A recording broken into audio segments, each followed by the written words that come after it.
Welcome to episode 3 of Active IT Systems Explain IT. Today, we're going to talk about the benefits of outsourcing your IT. Why do it? What's the point of doing it? And what can you get from doing it? So let's start off with Matt.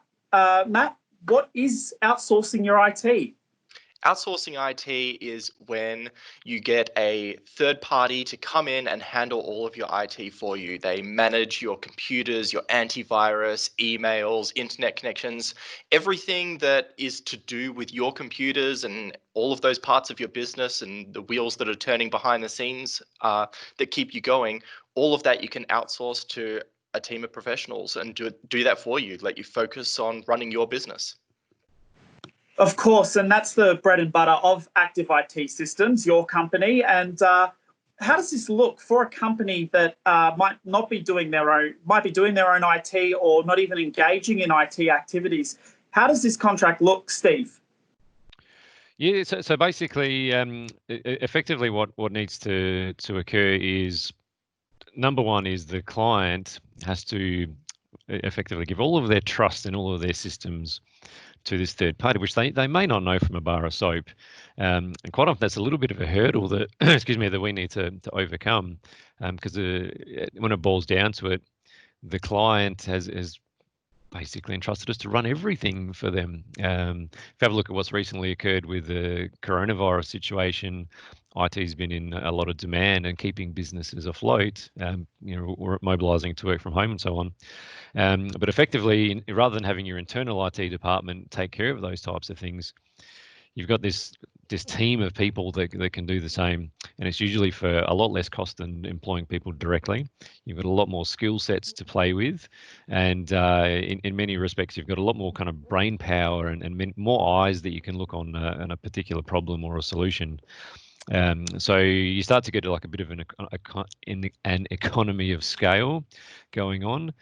So we've got a team of 15 people here, and it costs less to get our team involved than it would to get one or two, permanent kind of IT people in house. The smaller side of business where they're trying to do a little bit of it themselves, that's great, and it can save a lot of money. But you might end up, you'll generally end up with solutions which aren't actually fit for purpose.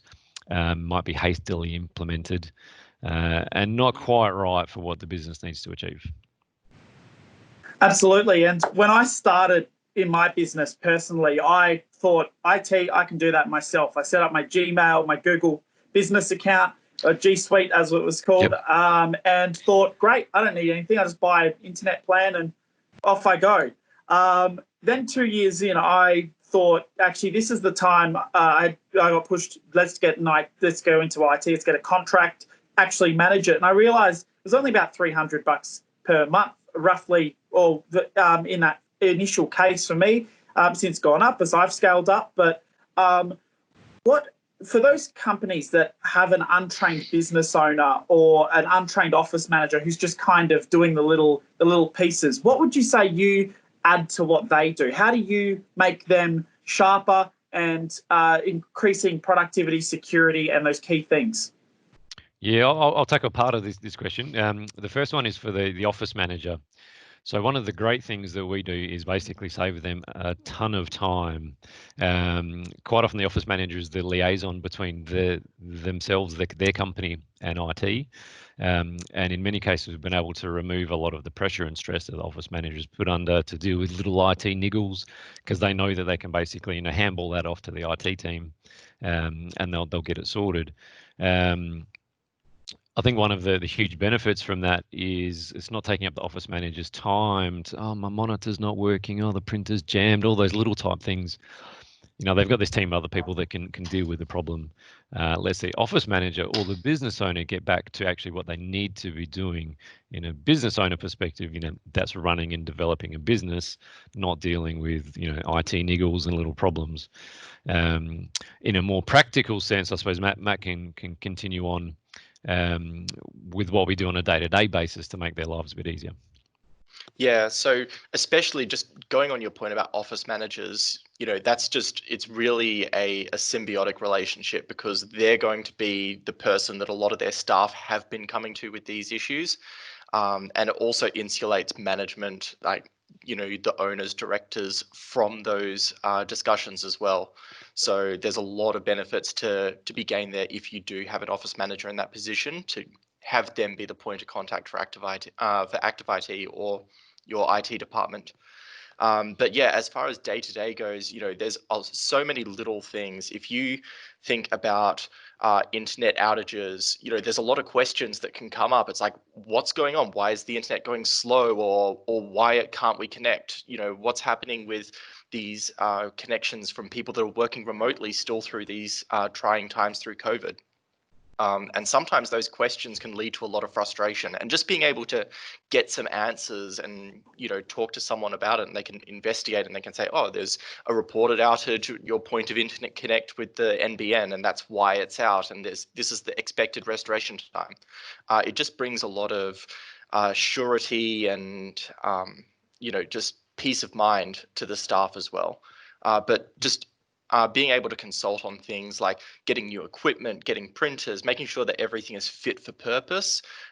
It just really helps make sure that you can focus on running your business, doing your jobs, and being as productive as possible without having to, worry about, is this piece of equipment that we're going to pick up from a retail store going to last us for 12 months or, 48 months.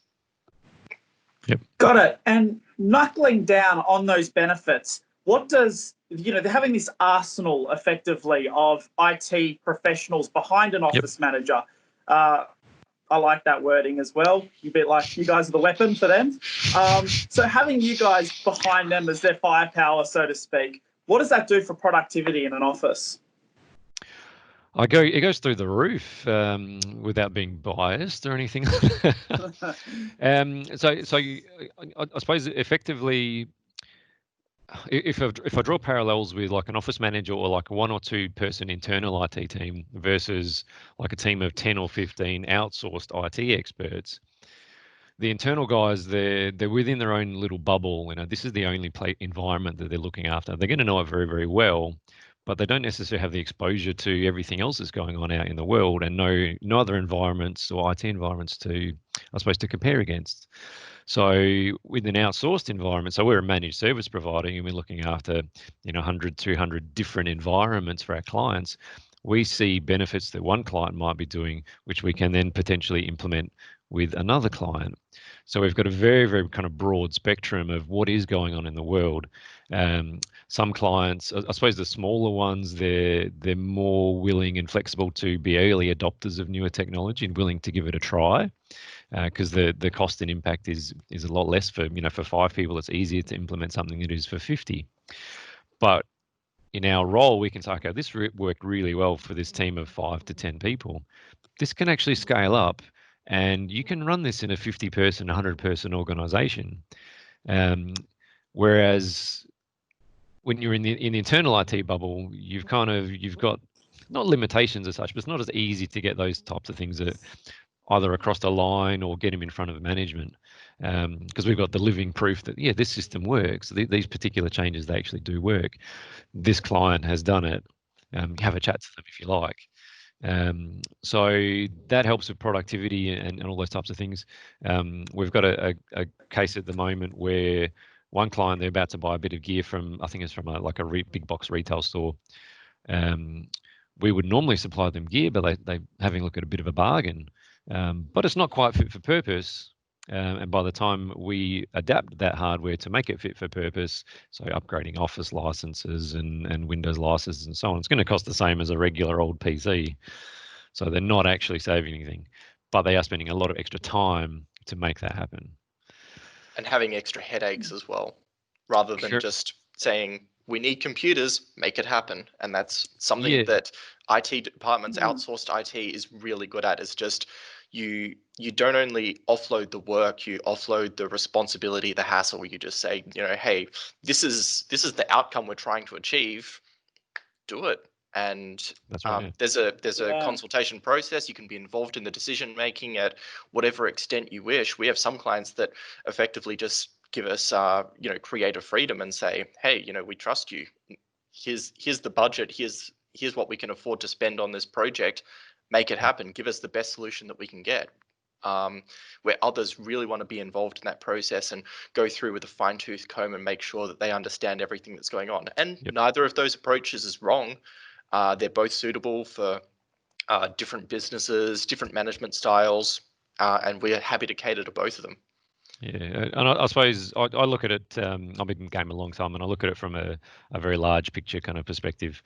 So let's say you're a business, you got 40, 50, 100 staff, whatever, and you got, one internal IT resource.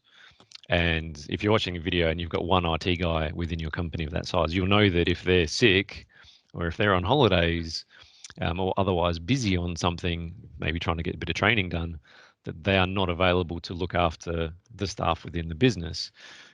One person can only do so much.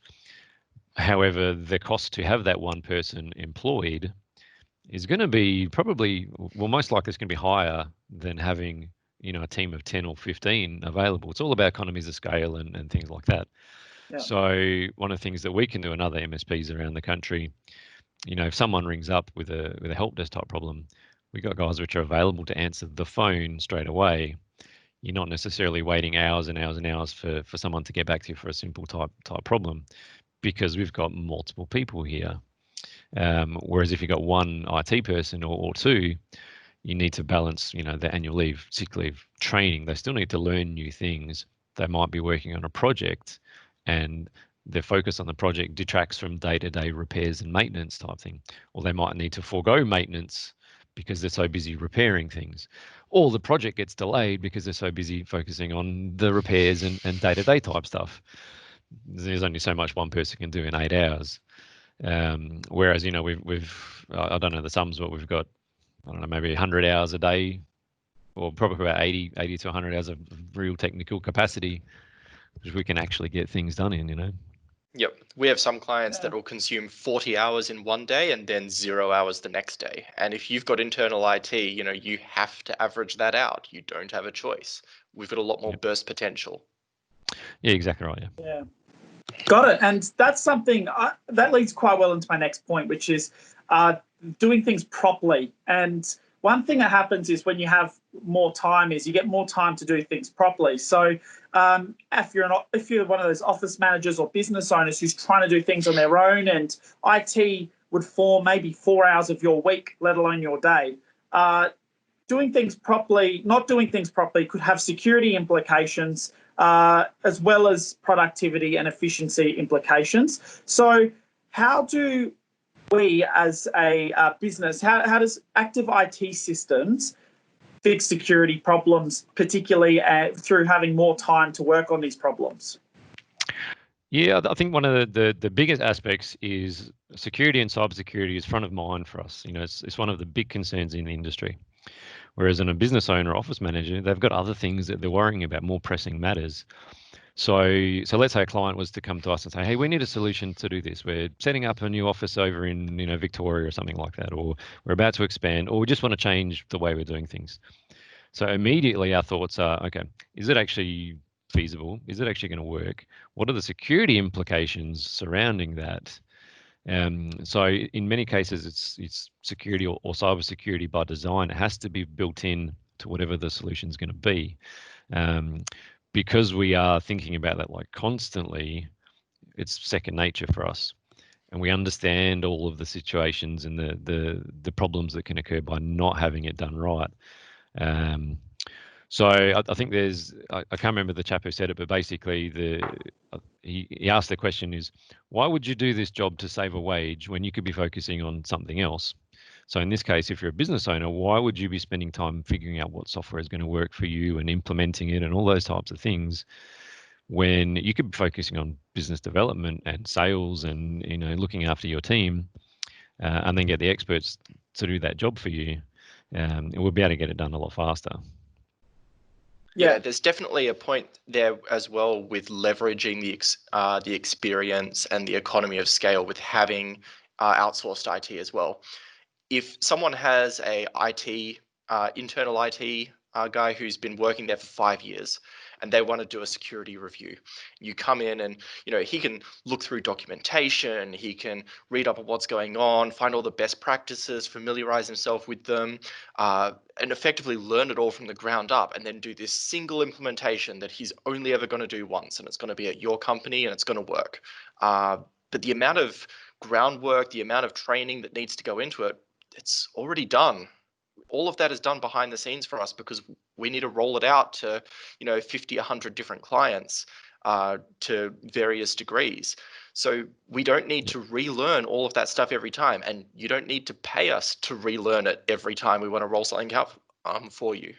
Yeah, it's very much second nature for a lot of things that internal IT wouldn't necessarily know, because we've got that exposure, and it's the same with MSPs around the country and the world. So because we're doing it all of the time, we don't need to be relearning things for once-off type jobs. One of the big ones which pops up a lot is in terms of accountability and complacency within internal IT. It sounds like I'm bagging out internal IT teams. I'm not. A lot of them are really good. But when you've got that business which is like teetering on that edge of like one or two kind of internal IT staff, unless they're really switched on and management understands the IT, generally what we've found from experience is those guys are a little bit complacent because no one is holding them accountable. Management doesn't understand what is going on in the technology. They're just kind of leaving it up to the IT guys to sort out. And they can almost fall into like this comfort zone type situation. They know everything like the back of their hand, so they don't need good documentation. They know that, the boss isn't really going to care if I don't patch this system. They don't even know what patching is, maybe. So they can fall into this kind of like little complacency trap. I'm not bagging out internal IT, but it's something that we have seen. Not always do they have people holding them accountable to what's going on. In the MSP type space like that we're in, so we've got a help desk team, we've got a service delivery team, we've got service managers, and we've got like myself, and the accountability flows downwards. So if one of the guys on the help desk is not doing the job right, then other people on the team are going to know about that pretty fast, and we'll take proactive steps to remedy that. But if you've got one or two guys in IT, something could maybe get swept under the rug that went wrong. Yep. There's a lot of I'm not backing you out. What you don't know as well. Correct. And that's the type of stuff which I see fairly frequently when we go have a look at prospective clients and things like that. Yeah, definitely. And as you see a lot with business, when it comes to remote help, accountability is kind of what is the key worry of them. So what I see a lot with businesses that when they come for remote help, in the case of my business, and we're a remote marketing agency, what we tend to see is that they have a little bit of distrust whether things get done from the start. So in terms of remote help and helping businesses from your location, especially in the work from home era that we're in now where everyone is remote, how do you guys structure a remote IT agreement, and how do you actually make that effective? Yeah, I'll start this one off and hand over to Matt. It's all about transparency in terms of the client can't see what we're doing 90% of the time. Even when we're on site, they probably don't really understand what we are doing. So it's all about transparency. We've got a lot of reporting and so on, but I'll let Matt continue on. Yeah, so I mean, one thing that we see a lot of the times is, we see not only from internal IT, but from other managed service providers where there's not a lot of transparency, there's not a lot of documentation, notes coming through about what is actually being done. They're just being charged hours and hours of labor. And so we find that it's really important to make sure that everything you can do is justified. And one of the things that we talk to with our techs on the team is, if you can't justify your time to us when we review it at the end of the month, how are we going to justify it to the client? So we're always, in many respects, part of my job is to go into bat for the clients to make sure that before those invoices go out, everything is neat, tidy, and accountable. Yeah, it's all got to be tickety-boo. So quite often I'll go have a chat to a prospective client, and they might have had a bit of grief with their IT provider. And I say, okay, show me some of the job reports that they might have sent through recently. Really, when it's maybe dealing with a specific issue, have you got any job reports or any kind of info that they've sent through? And they go, no, we've got nothing. They spoke to us on the phone for a minute and gave us a real brief rundown, but I don't really know what's going on. Whereas from our end and a lot of the good MSPs around the country, we've got very detailed reporting of what we do.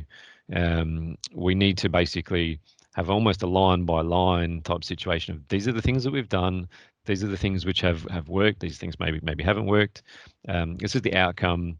Confirmed it with the client. Yep, everything is cool. Give it a couple of days, wait for them to come back if they just need to confirm anything. Yep, only at that stage is the job ticket, ready to close as such. But having said that, there's throughout the course of a month, there's a lot of information and things that we do which clients don't really see. So a lot of maintenance and things like that which happen. It's all important for the upkeep of systems and I suppose safe and productive IT environments for their staff. So some of the extra things that we do is we've got a whole bunch of executive reports that go out, and there's nice graphs and these are the number of tickets you've had this month. These are the jobs we've got scheduled for the next 2 weeks. There's the number of PCs that you have. These are the ones which have been patched, patches missing or antivirus status, etc. So we want to be as kind of open and transparent with what's going on as much as we can. Even if it's purely just to instill trust with the client that, okay, yes, these guys are doing what they're saying they're doing. Because most of the time they can't actually see what we're doing. It's a very hard one to get, I suppose, across the line with and build up that trust and rapport. Definitely, and the results speak for themselves. At the end of the day, you guys do great work, and that's something that the client will just have to come and see. And that leads me perfectly into the last question, which is, if we've got businesses watching right now, if you're one of those businesses watching right now, you'll be thinking, is this for me? Or this sounds like it's for me. What should my next step be? Give us a call. Yeah, no, they probably fall into two categories. One of them would be they're just starting to have a look at, like outsourced IT. In which case, by all means, give us a call. We're happy to have a free chat. There's no obligation or anything like that. We'll buy you coffee or donuts or anything that the team likes to chow down on. No problems. Filet mignon, maybe. Or you could be watching because you've already got an IT provider looking after things at the moment, maybe not doing a fantastic job. It's always worthwhile getting a second opinion. There's a lot of things that we can pick up that they may or may not be doing right. Even if it's purely for peace of mind, we're happy to come in and basically provide a bit of an assessment and a bit of advice as well. Yeah. So give us a call, check us out on the web. It ties in pretty heavily with the last session as well on shadow IT. If you do have someone who is just going along and doing everything internally, you don't know what you don't know. So, I mean, if you think of, a teenager who has picked up his parents' car keys and he's like, I can drive across town. I've been in cars. I've seen like cars in TV shows and in movies. I can do that. And they might get there. They might get to their destination, but they'll never know how much risk they were in, how much trouble they could have gotten into. And that's very true for IT as well. You don't know how much you have at risk or how many security flaws there are or how bad your systems might be unless you get someone to come in and have a look at them, or you find out the hard way and you suddenly being told that you need to provide $10,000 worth of Bitcoins to get your files back. Yeah, that's right. Yeah. I've actually got just to I suppose to cap it off, I've got a really, really good example when we started working with a client about 2 years ago, and they were putting up with a lot of problems on a day-to-day basis. So all types of IT problems, like non-stop. They weren't really getting any kind of resolution with those problems. They would reoccur. They'd pop up a couple of weeks later or the next day. And the IT guy wasn't being transparent about what he was doing. As a single outsourced IT guy, nothing against one-man bands, but no one was holding him accountable. And the company thought that this is the normal. This is the norm. They were so accustomed to having these problems on a day-to-day and week-by-week basis. They thought, this is how IT is. We're just going to have to live with it. It's not how it should be at all. Without tooting our own horn, we came in, and within a few months, the client's like, I can't believe you solved all of those little problems that this guy had been struggling with for ages. We never realized that IT should actually work so well And it blew my mind away. Like, I don't know how a client could put up with that in the past. I just couldn't get over it. So I suppose that's one of my favorite examples of having like that larger team with different sets of eyes and minds looking at a problem or multiple problems can get to the nitty gritty of them and get them resolved. Whereas I feel bad for this poor guy, but the problems didn't need too much involvement. They just needed different thinking and a bit of accountability behind the scenes, And it's something, I mean, that's obvious an extreme example of what's going on, but we do see it a lot. And part of the executive reports that come out, you see these repair ticket trends just going down over time because you're not only band-aiding solutions, but you're actually getting to the core issue, getting them solved and getting them closed off once and for all, to put it in a kind of neat way. So it's not until you start to look at long-term trends that you can really start to appreciate some of the value that you get from outsourced IT. Awesome. And that's exactly why a lot of companies look to outsource their IT, and having that arsenal, as we were saying before, is what creates the strength behind businesses in their IT departments and makes them seamless. And that downward trend in repair tickets is exactly what I think a lot of businesses would be interested in, is less problems, single fixes, Correct. Your one fix does the job. So that's right. Yeah. So if you've got $1,000 to spend on IT a month, would you rather spend it on getting things fixed or getting things improved so your business can scale and grow? It's a no-brainer.